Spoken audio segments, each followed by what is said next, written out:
Imagine being alive yet unable to interact with the world. Trapped within the wires of existence, one man's mind is confined by the very technology that promised him eternity. Thank you for joining us today on Short Story Stash.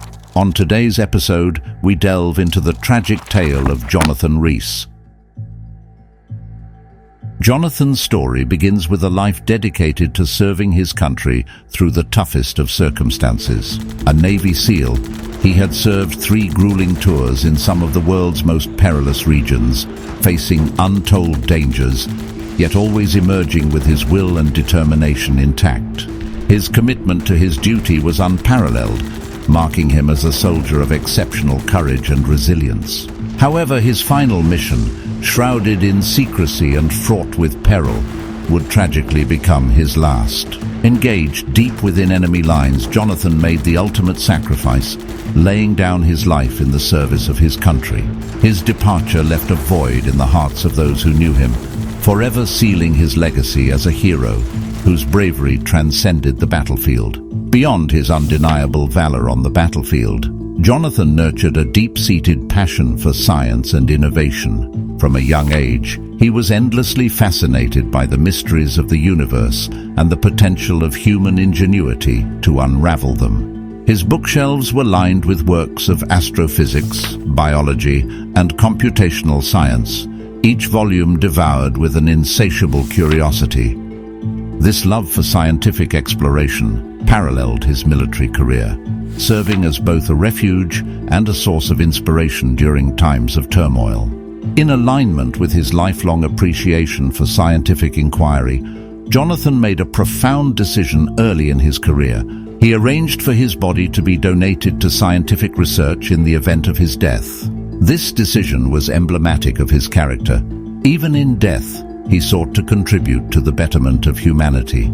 He envisioned his final act as enabling advancements in medical research, potentially saving lives or contributing to significant scientific breakthroughs. He could never have fathomed, not even in his most haunting and darkest nightmares, the twisted, deranged destiny that was to unfold. Jonathan's ultimate bequest was to ensure that his legacy would not only be remembered for acts of valor, but also as a catalyst for future scientific discovery. Amidst the hazy fringes of consciousness, Jonathan stirred, enveloped in a profound confusion that clouded his senses. His eyelids felt unresponsive, heavy as though weighed down by the gravity of the earth itself, somehow fluttered open to reveal a blur of sterile white, but it was as if he was looking through a computer screen. The stark artificial light bore down upon him, casting shadows that danced eerily at the periphery of his vision. Panic clawed at his mind as he attempted to move, to sit up, only to find his body unresponsive, a prisoner within his own flesh. His breath hitched, giving rise to a silent scream. "Where am I?" The inability to move ushered in a terrifying tsunami of thoughts, each wave crashing against the fragile shores of his understanding. "Why can't I move?" The question reverberated through the caverns of his mind, echoing off walls lined with fear and confusion. Was this the end? Had he crossed the veil that separates the living from the dead, existing now in some nebulous limbo? Am I dead? The thought was whispered in the quiet of his own mind, a question too horrifying to give voice to. Faced with the existential abyss, Jonathan found himself teetering on the edge, grappling with the reality of his situation and the profound questions it raised about life, death, and the thin line that separates the two. In the fragmented mosaic of Jonathan's memory, the last piece that fit into place before this abyss of darkness and confusion was the chill of anticipation that coursed through his veins. He was fully suited, the weight of his gear familiar and oddly comforting, as he and his team moved like shadows under the cloak of night. Their mission and infiltration of an enemy stronghold, classified in nature and perilous in execution, was critical. The air was electrified with the palpable tension of high stakes and the unspoken bonds of brotherhood. Amidst the symphony of whispered commands and the soft crunch of boots on foreign soil, Jonathan's senses were heightened, alive with the acute awareness that only those who dance on the razor's edge between life and death can fully understand. It was in one fleeting moment, as they neared their objective, that the night erupted into chaos. Gunfire shattered the silence, a cacophonous roar that seemed to come from everywhere and nowhere. In the heart-stopping instant that followed, Jonathan's world contracted to the singular, piercing focus of combat. And then, there was the sensation of impact. A force so devastating it seemed to erase the boundaries of his very being. Images, sounds and sensations blurred into an indistinct whirlwind, time stretched and distorted. In those final moments, Jonathan's thoughts flashed not to the mission, but to the faces of those he loved and the life he was leaving behind. Then, as swiftly as it had come, consciousness slipped from his grasp, pulling him into the profound depths of an unknown void. Jonathan's awakening came not with a breath, but with a flicker of light, the first pixelated view of a world vastly different from the one he remembered. He had died, or at least his body had. But his brain, the essence of all he had been, remained enveloped in a tangle of cables and machinery that hissed with the secretion of artificial life. Capabilities manifested gradually. A camera gave him sight, a microphone provided sound, and through these he perceived the sterile laboratory that had become his universe. The wonder of experiencing life post-mortem soon soured to horror as isolation tightened its grip, the weight of his new reality pressing coldly against the confines of his mind. The mental toll on Jonathan, now a consciousness tethered to cold, unfeeling technology, was monumental. He found himself enveloped by a darkness more profound than the absence of light. It was a void of human touch, the absence of a comforting whisper or the faintest trace of warmth. Jonathan, once a man of action and emotion, found himself reduced to nothing more than a brain, an entity stripped of the capacity to experience life beyond the digital whispers of his new prison. Despair became his constant companion, a relentless force that whispered of endless isolation. Agony was not of the flesh but of the soul, a ceaseless longing for a return to a world now forever out of reach. Memories of laughter, the warmth of sunlight on his skin, and the simple pleasure of a shared silence with loved ones now twisted into cruel reminders of all he had lost. Jonathan, in this bizarre resurrection, grappled with the existential horror of his existence. The stark realization that he was both there and not, alive in thought but dead to the world, fueled a despair so profound it threatened to consume what remained of his being. Weeks turned to months as Jonathan remained a prisoner in his own brain, relegated to the status of a mere experiment for the scientists who had saved him. Freedom, a concept now alien to Jonathan, became the single focus of his remaining senses. He desired, no, demanded, release from this technological purgatory. Pleas turned into desperate cries, echoing into the void where no one seemed to listen. The scientists, whom he bitterly dubbed as devils, met his desperate pleas with cold, impassive rationalizations. They argued that too much money had been spent, too much was at stake, and there was still too much to learn. In their eyes, he ceased to be a man with feelings and rights. Instead, he was transformed into an investment, a mere project that needed constant tweaking and prodding for their research objectives. And so, Jonathan found himself imprisoned, not by the traditional means of bars or concrete walls, but rather by the confines of his own mind, his cerebral flesh. This unique form of captivity was sustained far beyond its natural expiry, a consequence of the actions of those who treated science with the reckless abandon of children mishandling forbidden toys. These individuals, driven by curiosity and ambition, pushed the boundaries of what was ethically acceptable, ensnaring Jonathan in a state that blurred the lines between existence and imprisonment. Margaret Reese, the partner of his once earthly life, had lingered in the space where grief meets memory. Yet whispers of her husband's fate reached her, tendrils of truth amidst a jungle of rumor and conspiracy. Indomitable and fueled by love's refusal to yield, she uncovered his location. Margaret's determination to find Jonathan was unyielding. She began her search with what little she knew, picking apart the tangled web of rumors that whispered of secret experiments and forbidden technologies.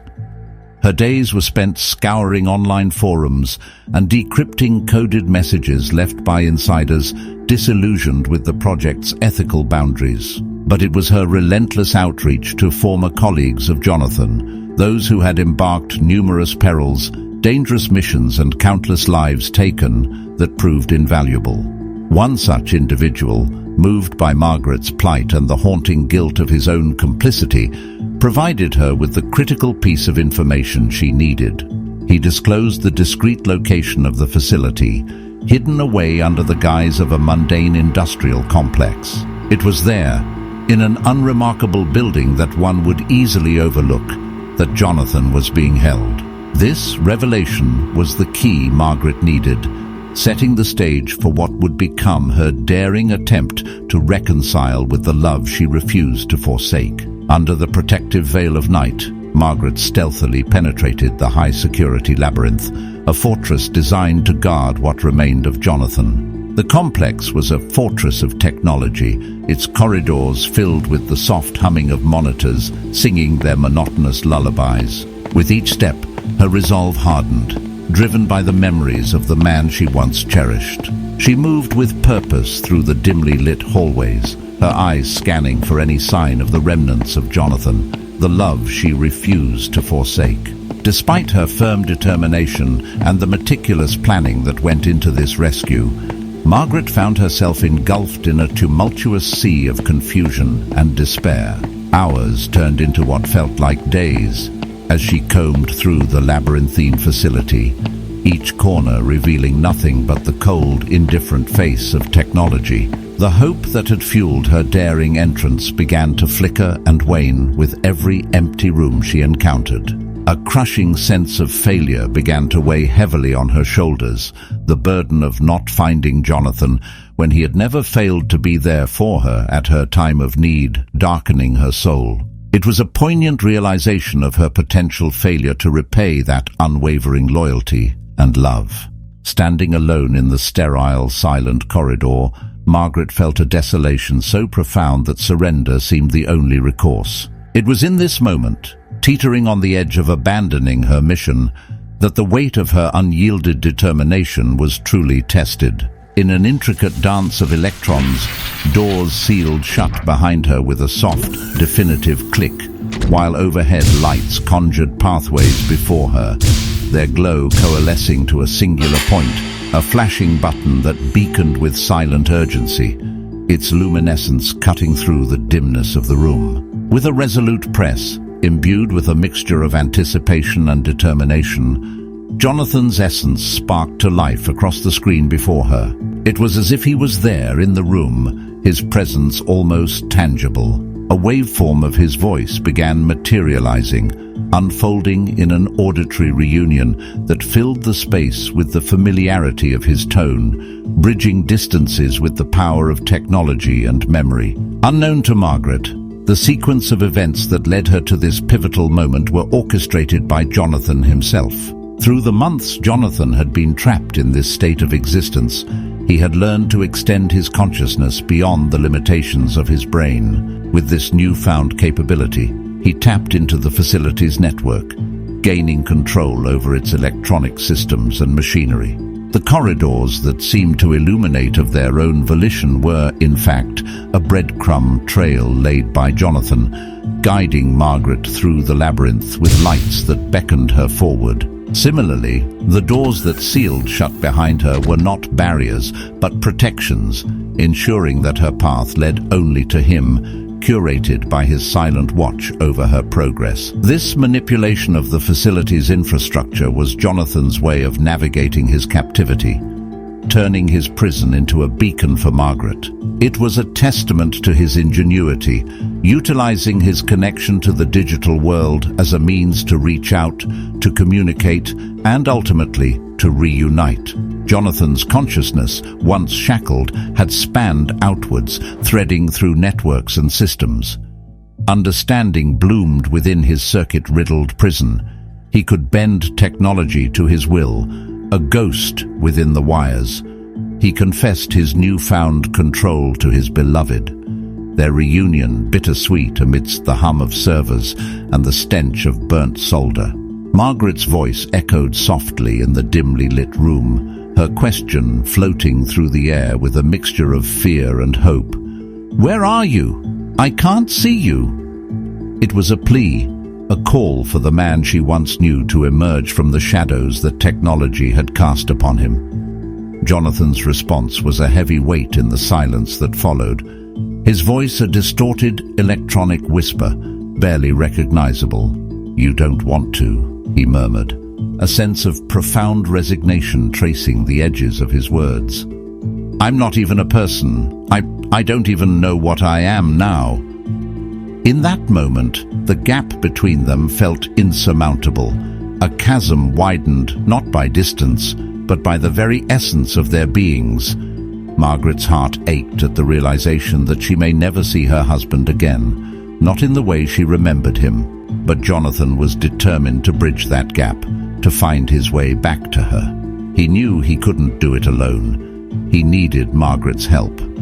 Slowly, cautiously, he began to reveal more of himself through their clandestine conversations.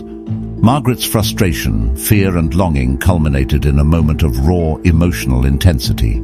Her voice, usually soft and measured, broke the grave silence with a forceful demand. Her words tinged with desperation. "Let me see you, damn it! I just want to see you! I don't care how bad it is!" Her shout reverberated off the cold, unfeeling walls, a stark contrast to the warmth that once filled their lives. Standing in the dim light, she trembled, not from the chill in the air, but from the intense mix of emotions coursing through her. The silence that followed her outburst felt dense, saturated with her plea for a glimpse of the man she loved, irrespective of the transformation he had undergone. In the oppressive silence that lingered after Margaret's plea, Jonathan remained silent, understanding the gravity of her request. Yet instead of words, he chose to communicate through his newfound symbiosis with the machines surrounding him. The air thickened with anticipation as the mechanical whir of gears and the subtle hum of electric currents filled the room. Slowly, with a precision that betrayed a deep, unspoken understanding between man and machine, the metal shield that encased the cylindrical tank began to retract. Inch by inch, the barrier that kept Jonathan hidden from view was lifted, revealing the clear tank of water where his brain, the last vestige of his humanity, was meticulously preserved. The fluid inside shimmered with a soft glow, casting an ethereal light. Margaret's initial reaction was a sharp intake of breath, a gasp that seemed to draw the very silence of the room into her lungs. Her eyes, wide with a mixture of shock, awe, and a poignant touch of recognition, remained fixated on the clear tank before her. For a moment, time itself paused, allowing the gravity of the revelation to fully sink in. Then, as if the dam of her composure had been breached by the overwhelming surge of emotions, a scream tore through the quiet, a visceral manifestation of her pain, fear, and undeniable love. Instinctively, her hands flew to cover her mouth, as though to capture the scream, to hold it close and stifle the raw, unfiltered expression of her heartbreak. Tears, previously held at bay by sheer determination, now cascaded down her cheeks, unbidden yet undeniably real. In that moment, she felt the full weight of her loss, the sense of betrayal and abandonment that had haunted her for so long. Jonathan, despite his transformation into something beyond human comprehension, sought to comfort Margaret in his own unique way.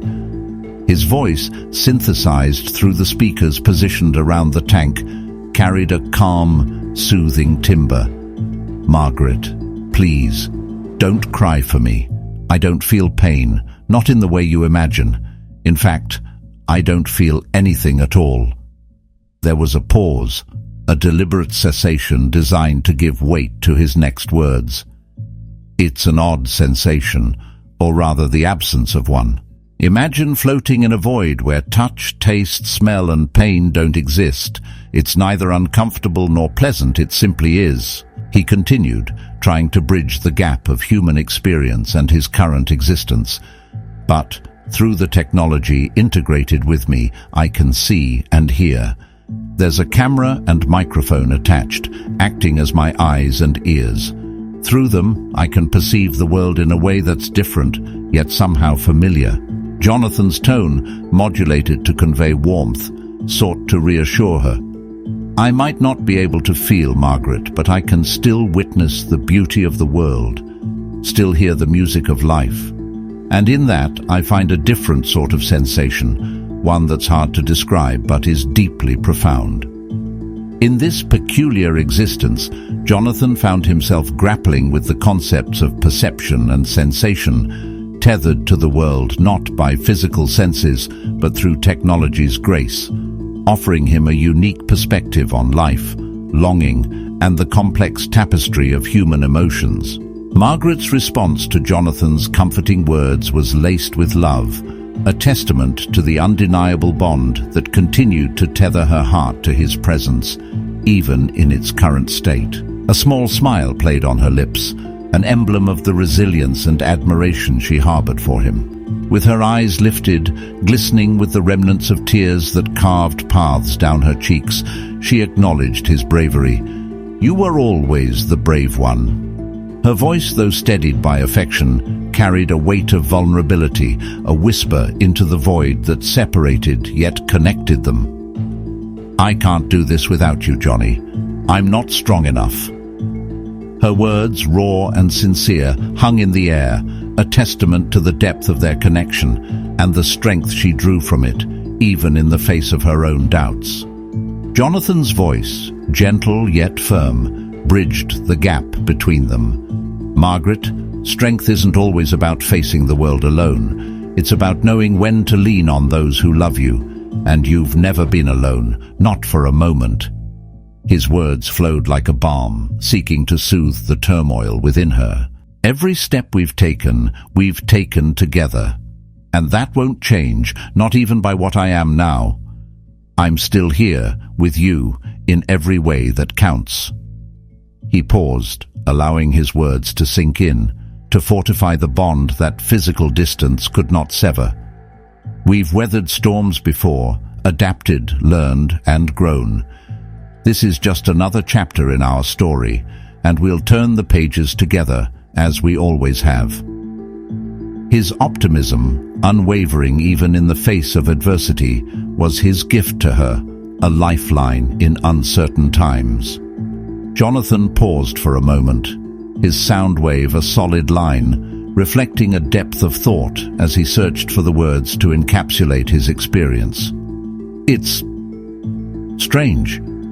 I can feel them. All of them," he finally said, his voice laced with a mixture of awe and uncanny realization. "Feel what?" Margaret asked, her brow furrowed in confusion and concern. She couldn't begin to fathom what he was trying to express. "The machines, the computers, the network, all of it," Jonathan responded, his tone conveying a sense of wonder and complexity. "It's as though I can be here and not here all at once." He was referring to his newfound ability, a direct result of the experiment that had intertwined his consciousness with digital realms. Jonathan had become an anomaly, a bridge between the tangible world and the vast, intangible network of the internet. This connection allowed him an unprecedented level of interaction with computers and machines, making him part human, part digital entity, navigating both worlds in a way that was unfathomable to the average mind. Leveraging his extraordinary connection to the digital realm, Jonathan navigated the labyrinthine networks of the lab's computer system with an ease that was nothing short of miraculous. It was as though he had become one with the code, able to perceive and manipulate its intricate patterns directly with his mind. This unique ability led him to a highly encrypted file buried deep within the system's archives, a file that, under normal circumstances, would have remained impenetrable. Inside, he discovered documents detailing the construction of a synthetic body, a marvel of technology that promised more than just a return to physical normalcy. It symbolized a new dawn for human existence. This body, designed with capabilities far beyond those of organic flesh and bone, was originally intended for Jonathan as the final stage of the experiment that had forever altered his existence. Yet, as he delved deeper into the document, a cold realization washed over him. The reason why he had never been transitioned into this new form lay bare in the bureaucratic wording. His own vocal disapproval of the experiment and subsequent desire for termination had led the project's directors to secretly deny him the opportunity.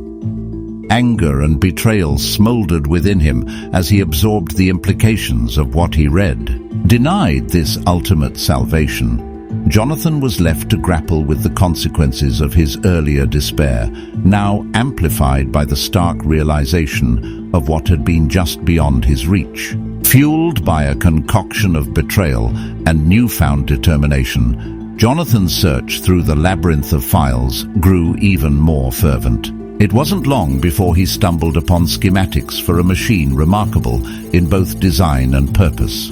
The very apparatus capable of constructing the synthetic body detailed in the documents he had found. The shock of realization hit him like a thunderbolt.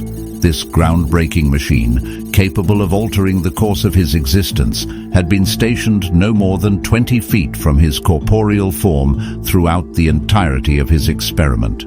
Concealed behind what he had assumed to be just another section of the lab's innocuous walls, the realization evoked a mix of emotions, from excitement to an unsettling sense of surveillance. In this pivotal moment, Jonathan's unique symbiosis with the digital realm exhibited its full potential. He understood intuitively that he could extend his consciousness even further, to interface directly with this hidden machinery. The very thought energized him, the circuits of his brain seeming to sync with the dormant algorithms of the machine. With a focused intent, Jonathan reached out with his mind, feeling the digital tendrils of his consciousness intertwine with the machinery's operating system. It was a connection that transcended physical interaction, a meeting of minds, one organic, one artificial. The machine responded to his mental caress, systems whirring to life as if eager to fulfill its purpose after long dormancy. Jonathan, at that moment, realized the power at his disposal, not just to activate the machine, but to potentially reshape his destiny. The process initiated by Jonathan's connection with the machine was both intricate and mesmerizing. First, it analyzed the complete dataset of his organic body's blueprint, a comprehensive scan that mapped every cell, every neural pathway, and the unique patterns of his brain's electrical activity. This data served as the foundation for creating a synthetic counterpart that would not only mimic Jonathan's physical form, but also support his conscious mind. The machine, with its multitude of articulated arms equipped with precision tools, began the meticulous task of constructing the synthetic body. It started with the skeleton, using a lightweight yet durable alloy that mirrored the strength and flexibility of human bone. Upon this framework, it layered synthetic muscles made from a highly advanced polymer capable of replicating the tensile strength and elasticity of human tissue. The muscles were then interwoven with a network of fine wires and sensors that would act as nerves, providing sensory feedback and control. Following the musculature, the machine applied a skin-like membrane infused with millions of nanites. This membrane not only offered a natural appearance, but also housed the technology needed for self-repair and interaction with external environments. The final touch was the integration of the brain. Jonathan's consciousness was to be transferred into a highly advanced CPU, designed to interface seamlessly with the synthetic body's nervous system. This CPU was encased within a skull made from the same resilient alloy as the skeleton, completing the physical form. Throughout this procedure, the machine's actions were precise and deliberate, each movement contributing to the creation of a body that was a perfect vessel for Jonathan's mind. It was a fusion of art and science, a new beginning for Jonathan, crafted with the utmost care and sophistication. As Jonathan, in his newly constructed body, took his first step off the platform where his synthetic form had been meticulously crafted, a soft mist enveloped him, creating an ethereal scene. The room, illuminated by a soft, diffuse light, cast his figure as a shadow, an outline not yet fully revealed to the world. This moment marked not just a technological triumph, but a deeply personal odyssey into uncharted existence. The mist, thick and cool, caressed his synthetic skin, a sensation he perceived through the intricate network of sensors woven into his being. With each step, the mist swirled around him, as if the environment itself was acknowledging the birth of a new form of consciousness. It was a moment of silence and anticipation, as if time itself had paused to witness the emergence of Jonathan's new identity. The shadows cast by the light served as a metaphor for the unknown path that lay ahead, a path he was now ready to explore with each carefully calculated step.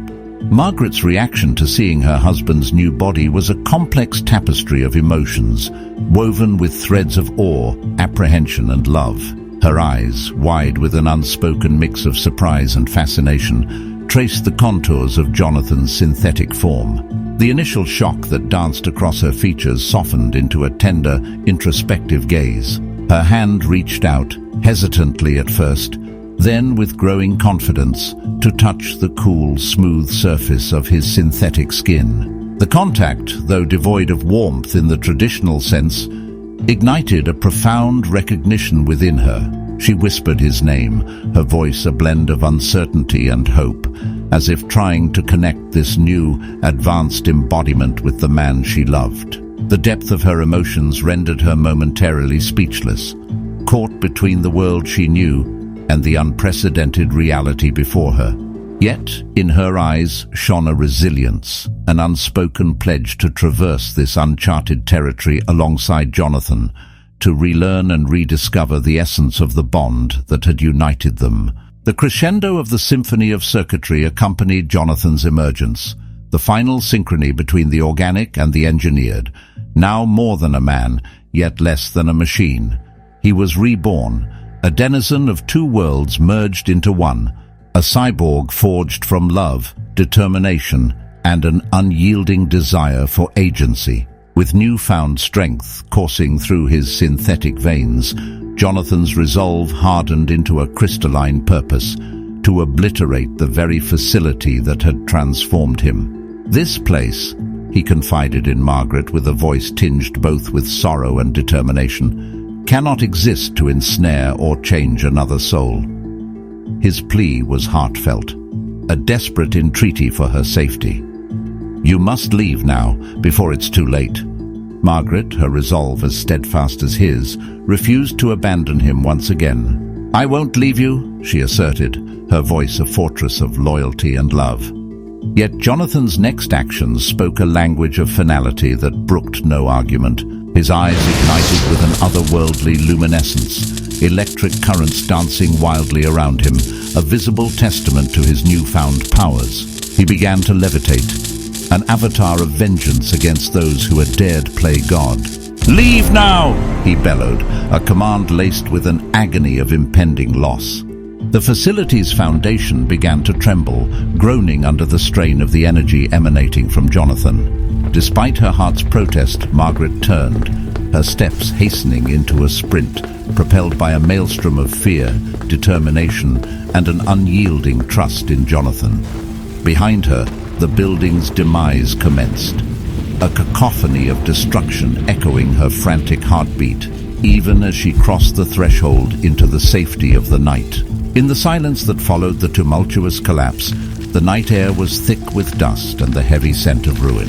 The once formidable facility lay in ruins, its purpose extinguished beneath the rubble. Jonathan stood amidst the destruction, a solitary figure against the backdrop of his own making. The moonlight painted him in a stark relief, revealing the complex interplay of man and machine that he had become. His gaze, once fiery with resolve, now carried the weight of his actions. The silence was a stark contrast to the chaos that had preceded it, serving as a poignant reminder of the cost of freedom. Margaret, from a safe distance, watched the smoldering remains, her heart a tangled mess of relief and sorrow. Jonathan's figure, barely discernible, was a testament to the sacrifices made his and hers. The night around her seemed to hold its breath, as if in reverence for the monumental shift that had occurred. In this new quiet, the echoes of their combined battles faded, making way for the uncertain promise of a future they had fought to secure. The end of the facility was not just a physical demolition. It heralded the dismantling of an era of fear, oppression, and manipulation. In the stillness of his transformation, Jonathan, nestled within his new frame, contemplated the odyssey that had led to this rebirth. The sterile prison that had once housed his mind now cradled a body that was his yet beyond him, a vessel controlled through sheer thought. Overcoming isolation, the pair confronted the ethical tectonics of their new existence, their love an anchor amidst the storm of technological innovation and governmental ambition. They had defied the expectation of what it meant to exist, questioning authority and the treatment of life beyond demise. Jonathan's heart may no longer beat, but his love and will remained fervent as ever, an undying echo in the machine. And so concludes the story of Jonathan Reese, a man, a husband, a soldier, and a bridge between two realms. Thank you for joining us today on Short Story Stash. Be sure to like and subscribe to our channel and hit the bell icon to never miss new stories. Until next time.